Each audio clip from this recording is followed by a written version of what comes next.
Sometimes a story is more than just a story, it's a mirror. And Anaru's tale holds more than one reflection.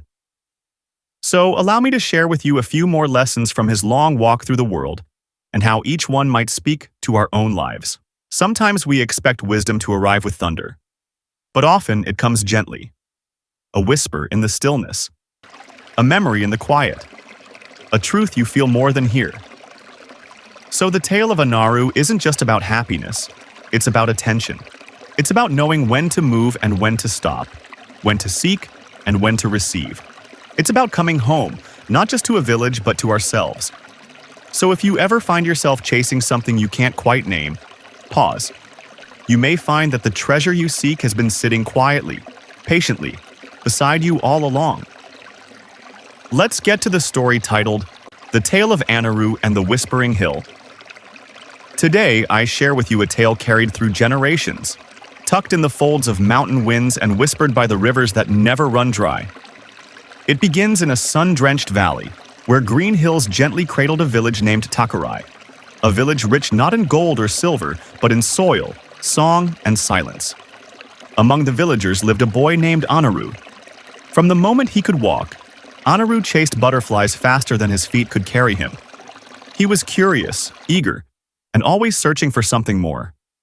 While others were content with warm bread, laughter, and the rhythm of the seasons, Anaru wanted the one thing that seemed always just out of reach: happiness.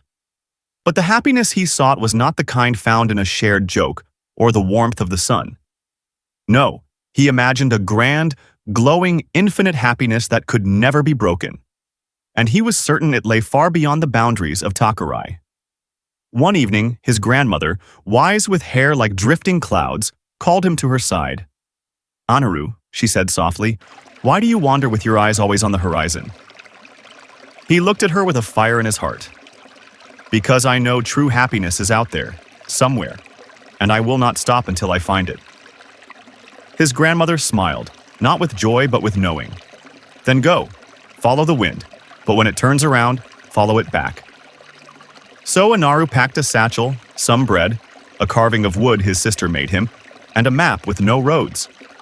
With every step, he believed he was walking toward happiness.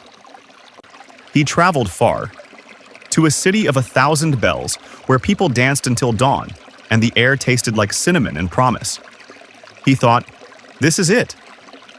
But after a week, the music dulled, and he felt hollow. He journeyed on, to a kingdom with golden palaces and servants who bowed. A prince offered him silk robes and wine that shimmered like stars. Still, his nights echoed with an unfamiliar silence. Years passed. He stood atop glaciers, sailed across seas, wandered deserts painted with wind. Each place gave him moments of awe, but never the unbreakable joy he imagined. Older now, wearier, he remembered the words of his grandmother. "When the wind turns, follow it back." So he returned to Takurai. He expected a village changed or forgotten, but there it stood. The hills still cradled it. Smoke curled gently from chimneys. Children played beside goats with names too old to remember.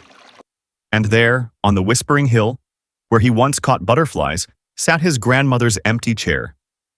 He sat beside it, closing his eyes, and for the first time in years, listened. He heard his sister's laughter echoing from the well. He saw the same bread on the table that once fed his soul. He felt the weight of his journey melt into the earth beneath him. And that's when it happened. Not a flash, not a parade, no choir of angels, but a breath, a stillness, a warmth that came not to him but from him.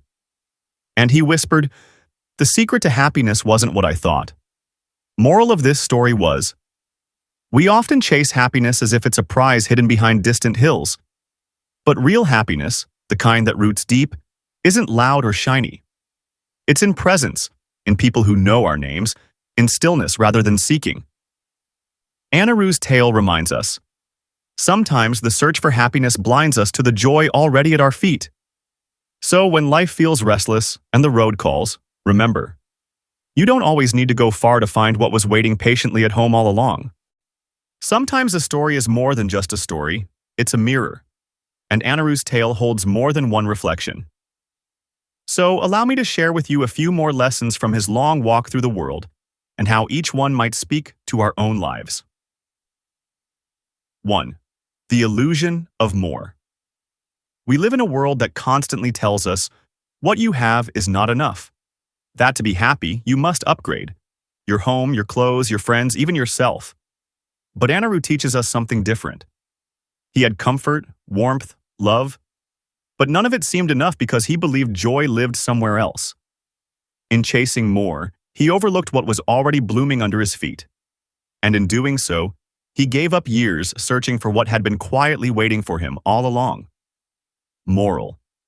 Happiness is often less about what we gain and more about what we recognize. 2. Time is not a thief, but distraction. Time didn't take anything from Anaru.